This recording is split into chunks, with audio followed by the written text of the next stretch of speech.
brought to you by Silver Pumps. Top quality और consistent performance के लिए सिर्फ सिल्वर पंप्स, नाम याद रखना। तो उसको मतलब इतना कुछ हो गया कि वो मेरे ऊपर शादी बनाने के लिए दबाव बनाती रही। तू अपने बच्चों को साथ रख, मुझे भी अपने साथ रख, ठीक है। तू 3 दिन मेरे पास रहे, 3 दिन उसके पास रहे। उस समय जी मेरे ऊपर सबसे पहले अमन ने पिस्टल लगाई थी, ठीक है, जिसकी वीडियो पुलिस वालों के पास है। पैसे का लेन देन था, पैसा मांगने के चक्कर में ही तो ये सब हुआ है। पैसा मांगना और शादी ना करना, ये इसलिए मेरे साथ ये सब किया गया है, ठीक है। मुझे नशीला पदार्थ खिलाकर मुझे 3:15 बजे मुझे घर लेके गई थी अपने बीवी बच्चों को मरवाने के लिए। देश भर में इन दिनों प्रेम प्रसंग के चलते लगातार वारदातें सामने आ रही हैं और वारदातें इस कदर तक गंभीर हैं कि लोगों की जान तक ली जा रही है, उन्हें जान से मारा जा रहा है। और अब इस कड़ी में हालांकि फरीदाबाद में एक जो नया मामला आया है उसमें प्रेमी को जान से नहीं मारा है लेकिन उसे अधमरा करके छोड़ दिया है। वजह है कि एक तलाकशुदा प्रेमिका और एक 2 बच्चों के पिता प्रेमी की लव स्टोरी। बताते हैं इसमें कि क्या हुआ, कौन है ये शख्स और क्यों इनकी इस कदर पिटाई की गई, इन्हीं की ज़ुबानी जानते हैं। नाम बता दीजिए आप अपना। जी गुलशन बजरंगी नाम है मेरा।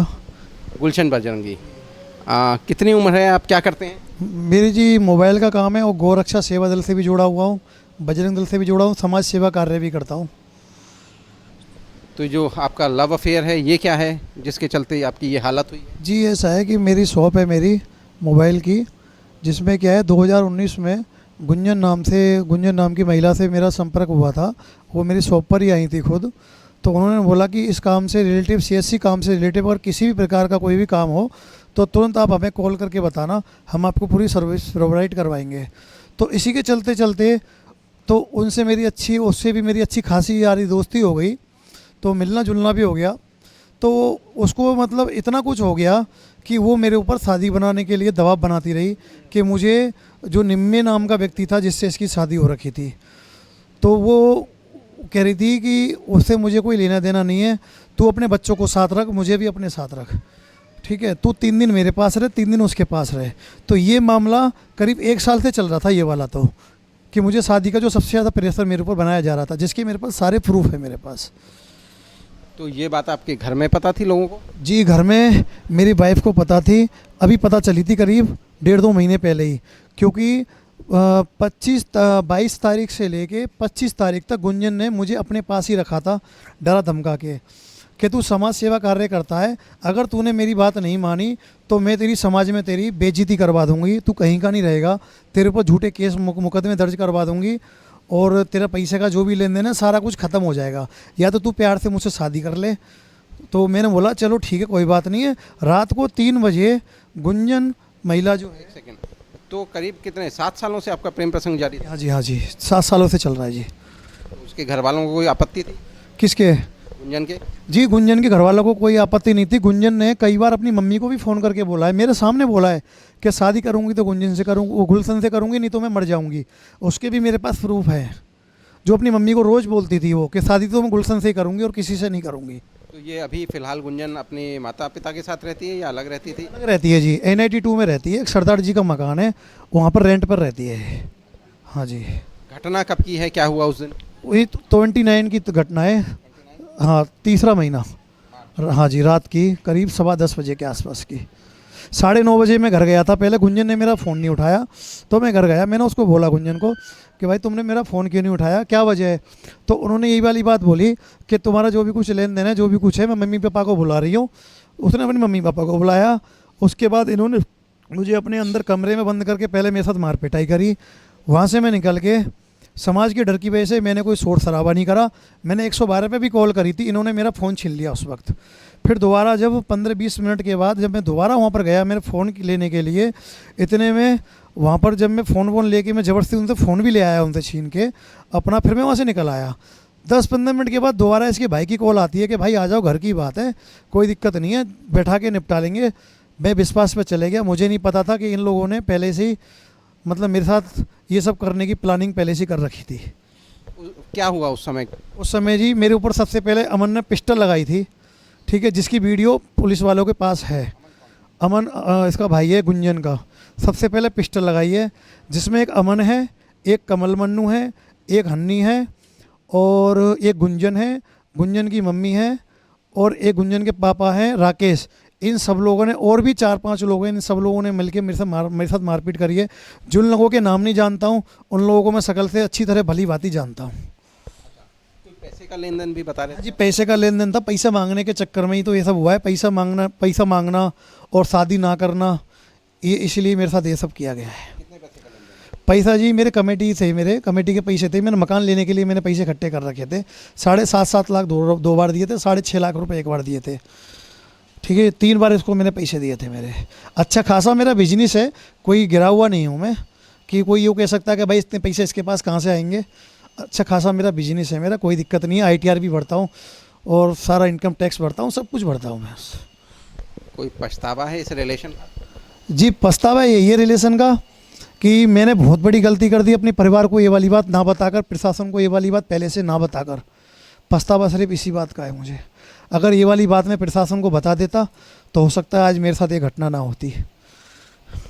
आप समाचार पत्र या टीवी देखते हैं, रोज़ाना इस तरह के मामले सामने आ रहे हैं जहां प्रेम प्रसंग के चलते कहीं प्रेमी की, कहीं कुछ और इस तरह की वारदातें जान तक जाती हैं। लेकिन आपको भी कितने फ्रैक्चर हैं? जी ये राइट हैंड वाले जो पैर है इस वाले में 3 फ्रैक्चर है और रोड डली है, और राइट हैंड का जो हाथ है इसमें भी 3-4 फ्रैक्चर हैं और तारे डली हैं इसमें, और इसमें रोड डली है। और ये वाला जो लेफ्ट हैंड वाला हाथ है इसमें भी रोड डली है, उंगली में फ्रैक्चर है, इसमें उंगली टूट गई है। और लेफ्ट हैंड वाला जो पैर है, जो उसको कटोरी बोलते हैं अपने घुटने की, ये बिल्कुल अलग हो गई है, इसके कई टुकड़े हो गए हैं इसके। तो यानी कि 10 से ज़्यादा फ्रैक्चर हैं? हाँ जी ज़्यादा ही हैं, 10 से ज़्यादा ही हैं जी। और दूसरी बात, जो हमलावर थे वो तो वहाँ भीड़ इकट्ठी हो गई थी, मुझे तो बिल्कुल जान से मरा हुआ छोड़ के गए थे। वो तो भगवान की यानी मेरे बच्चों की कुछ ऐसी कृपा थी जो मैं आज बच गया, बस कुछ भी लगा लो। लोगों को क्या संदेश देना चाहेंगे जो इस तरह के अनैतिक? गुंजन नाम की जो महिला है, पहले जिसने शादी जिससे कर रखी है, उसने जिस पति से शादी कर रखी है पहले वाले से, उसको भी इसने मतलब कई लाख रुपए हड़प रखे हैं। और मैंने इसको कई बार समझाया भी, मैं तू अपने घर चली जा, मेरी भी क्यों लाइफ ख़राब कर रही है, मेरे भी बच्चे हैं। इसने बोला नहीं मैं उससे शादी नहीं करूँगी, वो किसी काम का नहीं है, वो किसी काम का नहीं है, मैं किसी काम का है नहीं है, तू कहीं और शादी कर ले, मेरा भी घर क्यों ख़राब कर रही है। ठीक है, मुझे नशीला पदार्थ खिलाकर मुझे 3-3:15 बजे मुझे घर लेके गई थी अपने बीवी बच्चों को मरवाने के लिए। भगवान का इतना आशीर्वाद रहा, जो कुछ हुआ नहीं उस समय। तो ये क्या कर, तो क्या आप इतने भोले हैं कि नशा करके आप मार देते? जी समाज का डर था मुझे, इसने मुझे ऐसे जाल में फंसा रखा था कि मुझे सबसे ज़्यादा मुझे समाज का डर था। और इसने मेरे पर झूठा कोई मुकदमा भी दर्ज करवाया, मेरे से सुनने में आ रहा है गुंजन ने, ये वजह है। अब आपको इतनी चोटें आई, शिकायत की पुलिस में, और क्या कार्रवाई हुई अभी तक? इसमें जी शिकायत करिए, पुलिस वाले बोल रहे हैं ये सबकी मिली हुई साठगांठ है, सब लेन देन करके पता नहीं क्या करा है, किसने क्या नहीं करा है। तो इसमें जी मेरे को कुछ पता नहीं है, क्योंकि मैं अभी फ़िलहाल होशोवास में भी नहीं हूँ और ना मुझे कुछ, अभी मेरी तबीयत अभी फ़िलहाल ठीक है फ़िलहाल। हाँ। अच्छा, जो मामला आपके साथ हुआ, आप क्या कहना चाहेंगे जो लोग इस तरह के शादीशुदा होते हुए अनैतिक संबंध बनाते हैं, उन लोगों को क्या कहेंगे? क्योंकि आप भी उस... सबसे पहले तो मैं फरीदाबाद की पुलिस को ये कहूँगा कि फरीदाबाद की जो पुलिस है जी, उससे हाथ जोड़कर मैं एक ही बात कहूँगा कि पुलिस जो होती है फरीदाबाद की, हमारी एक चीज़ मैंने देखी है कि जिसमें 7 साल से ऊपर की जो सज़ाएँ होती हैं, उसमें पुलिस जो है फरीदाबाद की झूठा मुकदमा दर्ज कर देती है। तो इसलिए क्या है, जो समाज सेवी होते हैं, जो घर परिवार वाले होते हैं, वो डरते हैं इन चीज़ों से। तो मैं पुलिस से यही कहना चाहूँगा कि जो सत्य की बुनियादी पर ही काम करे, जो सत्य के घटना के आधार पर ही काम करे। मैंने आपसे कुछ और पूछा, मैंने कहा कि आपको अनैतिक संबंधों के चलते ये जो हुआ हादसा, जो बाकी लोग इस तरह के कृत्यों में इन्वॉल्व हैं, उनको कुछ कहना चाहेंगे? जी यही कहना चाहूँगा, आप मेरी हालत देख रहे होंगे, आप भी बच के रहें इन चीज़ों से। जो मेरे साथ हुआ है, भगवान ना करे आपके साथ भी हो, यही कहना चाहूँगा जी, यही संदेश देना चाहूँगा। तो ये थे हमारे साथ गुलशन, जो कि पीड़ित हैं एक प्रेम प्रसंग के चलते उनकी ये हालत हुई है। उनका कहना है कि जो इनकी प्रेमिका थी वो उन पर शादी का दबाव बना रही थी, साथ ही साथ इन्होंने करीब 21 लाख रुपए दिए थे उसे, और जब इन्होंने उससे मांगा और शादी के लिए इनकार किया तो उनकी ये हालत हुई। और जिस तरह के लगातार ये मामले आ रहे हैं देश भर में पिछले कुछ दिनों से लगातार प्रेम प्रसंगों के चलते बड़ी बड़ी वारदातें सामने आई हैं, तो एक सभी के लिए एक संदेश हालांकि गुलशन भी दे रहे हैं कि इस तरह के कृत्यों से बचकर रहें, सेफ रहें, सुरक्षित रहें। हरियाणा तक के लिए फरीदाबाद से सचिन गौड़।